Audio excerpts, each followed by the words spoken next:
কুলটির ECL এর চীনাকুড়ি 1 ও 2 colliery একটি বেসরকারি সংস্থাকে বরাদ দেওয়া হয়েছে। এই কয়লা খনিতে স্থানীয়দের নিয়োগের তালিকা জমা করতে গিয়েছিল সমস্ত গ্রাম কমিটির সদস্যরা। অভিযোগ, সেই জমা করার আগেই কয়লা খনি চত্বরের সমস্ত গ্রাম কমিটির কয়েকজন সদস্যকে ব্যাপক মারধর করার অভিযোগ উঠল স্থানীয় কয়েকজনের বিরুদ্ধে। এমনকি নিয়োগের তালিকার নথিপত্র ছিঁড়ে ফেলে দেয়। মারধরের ভিডিও সোশ্যাল মিডিয়ায় ভাইরাল। এই ঘটনায় কয়েকজন আহত হয়েছে। আক্রান্তরা নিয়ামতপুর ফাঁড়ির পুলিশের দ্বারস্থ হয়। আক্রান্তদের অভিযোগ, এই কয়লা খনিতে চাকরির জন্য দীর্ঘদিন সমস্ত গ্রাম কমিটি আন্দোলন করেছিল। প্রথমে 30 জনকে চাকরি দেওয়া হয়েছে, পরে আরো 20 জন নিয়োগের কথা বলেছিলেন বেসরকারি সংস্থা। শুক্রবার সেই 20 জন নিয়োগের তালিকা জমা করতে যাওয়ার সময় মারধরের ঘটনা ঘটেছে।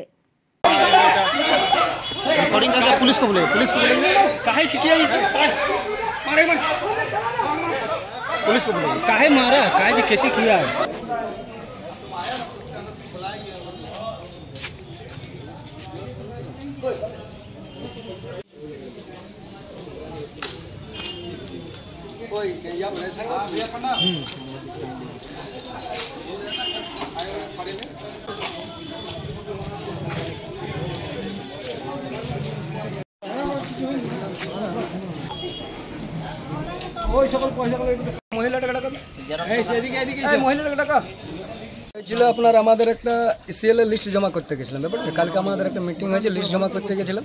তো লিস্ট জমা আমাদের সব কিছু রেডি হয়েছিল। লিস্ট এবার আমরা জমা দিতে যাচ্ছিলাম অফিসে। তো যাওয়ার জন্য তখন ওরা বলছে, আরে ইসকো, ওরা আমাদের কমিটি তো থাকে না, ইসকো কাহে দিয়া উসকো কাহে দিয়া, মাল খাইছিল আপনার পুরো। আমরা বললাম ঠিক আছে, বাদ মে जो होगा होगा। তো ওরা কি বললো, ওরা তোমার পেপারগুলো পুরো ফেড়ে দিল। পেপারগুলো ফাড়ে দেওয়ার পরে আমরা বললাম, কাহে তুমি ফাড়া পেপার? তো বলতে বাবা बन गया पूरा মানে বেল্ট খুলে পরে, তারপরে এরকম দেখুন ভিডিও তো আমাদের আছে, ভিডিও তো আছে, দেখুন ভিডিও দেখলেন পুরা বেল্ট ফেল খুলে পরে চালা। আমরা তো আন্দোলনটা কিসের জন্য করছিলেন? আন্দোলনটা আপনারা আমরা তো এই এলাকার যে বেকারদের সমস্যার জন্য, যে এলাকায় কলিয়ারি আপনার হচ্ছে প্রাইভেট হচ্ছে, তো লোকালদের আন্দোলন অনেকদিন থেকে চলছে, 1 বছর ধরে। তো আপনার আমাদের বেকার ছেলের যে লড়াইয়ের জন্য, যে এখানে লোকাল ছেলেরা কাজ পাবে, সেই কারণে। কিন্তু ব্যাপারটা যে আজ আন্দোলনে কোনো বিষয় নেই, আজকে আপনার বিষয়টা ছিল খালি যে কাগজ পেপার গুলা। আপনার কি নাম? আমার নাম স্বপন মাহাতো। সমস্ত গ্রামে কমিটি নিয়ে সমস্ত গ্রাম কমিটি নিয়ে একটা কলিয়ারিতে আন্দোলন চলছিল। কিসের নিয়ে আন্দোলন চালাচ্ছিলেন আপনারা? আমরা অত অনেক দিন ধরেই চালাচ্ছিলাম এটা, যে গ্রামে গ্রামের লোকেরা সবাই এসে পড়ে কলিয়ারিতে যে প্রাইভেট ছিল, সেই জন্য আমরা কাজ নির্বাচনে করছিলাম যে আমরা গ্রামের লোক আমরা কোথায় যাবো, সেই জন্য আমরা এই আন্দোলন করছিলাম। ওটা আগেই করেছিলাম। আজ আমাদের ডেট ছিল যে খাতাগুলো জমা দেওয়ার জন্য, আমরা সেই জমা দিতেই গেছিলাম। সেই ইয়াতে আমাদেরকে মারধর করেছে। কারা মারধর করেছে? ওই রাজনুনিয়া আর বড় মানে ওরা কি কে? ওরা 2 নম্বর গ্রামের এমনি লোক, গ্রামের লোক, বাসিন্দা, 2 নম্বরে বাসিন্দা, গ্রামের নয়।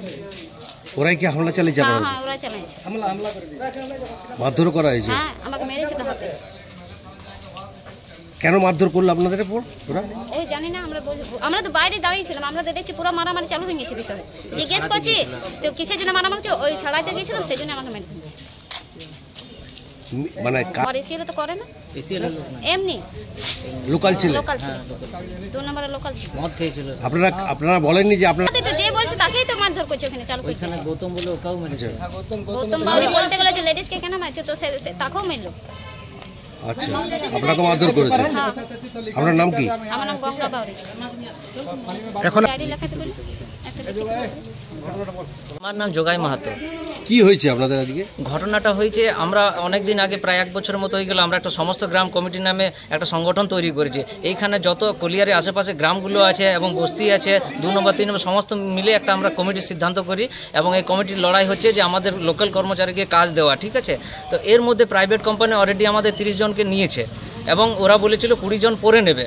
ঠিক আছে, তো 2 মাস পর 20 জনের ওরা বললো যে একটা লিস্ট দিন 20 জনের। তো ওইটা 20 জন সিলেক্ট করার জন্য আমরা গতকালকে একটা গ্রাম কমিটির মিটিং ডাকা হয়, ওইখানে সিলেকশন হয়, ওই 20 জনের নাম লেখা হয়, প্রত্যেকটি গ্রাম থেকে 2 জন করে প্রায় দেওয়া হয়েছে। ঠিক আছে, ওইখানে সিলেকশন হয়ে যাওয়ার পর আজকে আমরা ওই কাগজ জমা করতে যাই কলিয়ারিতে। আমরা 3 জন গিয়েছিলাম, আমি, জগাই মাহাতো, স্বপন মাহাতো এবং বিজয় গড়াই। ঠিক আছে, আমরা 3 জন যাই ওখানে কাগজ জমা করতে, এবং কিছুক্ষণ পরে ওরা 2 জন আসে। বড়ে নাম আছে বড়ে নুনিয়া, আর একজনের নাম আছে রাজ নুনিয়া। এরা 2 জন একটু স্বাস্থ্যবান, একটু মানে শরীর স্বাস্থ্য ছিল। ওরা 2 নম্বর এলাকারই ছিল। ঠিক আছে, অথচ আমাদের ওরা কোনো ইয়েতে আসেনি, আপনার এই মিটিং মিছিলে আসেনি, ঠিক আছে। ওরা দেখতে চাইলো সব কাগজগুলো যে আপনার বলছে কাদেরকে আপনার কাজ দিচ্ছেন, ঠিক আছে। আমি বলে দেখুন এইগুলো আছে, বলছে আপনি একে কেন দিলেন, চিনাকুড়ি হাঁটান, আপনি বিনোদবান হাঁটান, এরকম করে কাগজগুলো বলছে এগুলো হবে না। আমি বলছি আপনি এরকম কেন করছেন, বলছে দেখবে আমি ফেড়ে দেবো সব কাগজ ওইখানে ফেড়ে দিল, যত ডকুমেন্ট ছিল সব ফেড়ে দিল। আমি বলতে গেলাম যে আপনি কাগজগুলো ফাড়লেন কেন, তখন আমাকে মারতে লাগায়, আমাকে মারে আমার গাছের গোড়াতে আমি পড়ে যাই, ঠিক আছে। তখন এরা দুজন স্বপন মাহাতো আর বিজয় গড়াই এসে বললো আপনি ওদের জগাইকে মারলেন কেন। ওরা বলতে যে এদেরকে প্রচুর মারে, এমনভাবে মারে, স্বপন মাহাতো মেরে মাথা ফাটিয়ে দেয়, বিজয়ের মাথা তো চোট লেগেছে এবং আমাকে গাছের গোড়াতে আমি পড়েছিলাম। দিয়ে তারপরে যখন হাল্লা হয় তখন এই মহিলা একজন আমাদের যায়, মহিলাগুলো দৌড়ে আসে, ও ছাড়াতে গিয়েছিল এবং মহিলাটাকেও আমাদের মেরেছে।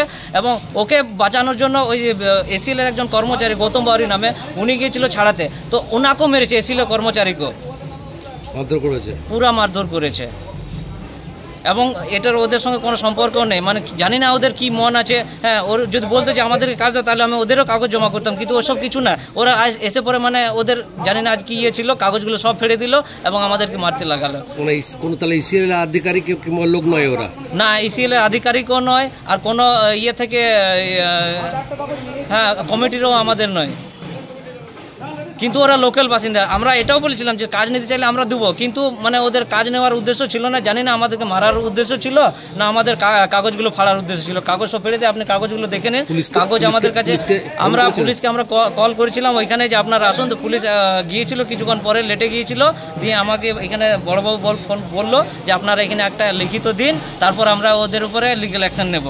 তো আমরা এখন এসেছি এখানে ফাঁড়িতে, আমরা ওইখানে এফআইআর করবো, তারপর দেখছি। ওইখানে আমাদের গ্রামের লোক প্রচুর চলে এসেছে, ওইখানে একটা বিশাল ঝামেলা হওয়ার মতো সৃষ্টি হয়ে গেছে। আমরা ওইখানে বুঝিয়ে এলাম যে এখন ওদের ঘর বাড়ি কিছু যেতে হবে না, আমরা থানায় গিয়ে ডায়েরি করছি, ওদেরকে খোঁজার ব্যবস্থা করছি। ওরা স্যার এখন এখানে কোথাও নেই, আমরা গোটাই খুঁজলাম, পেলাম না ওদের দুজনকে।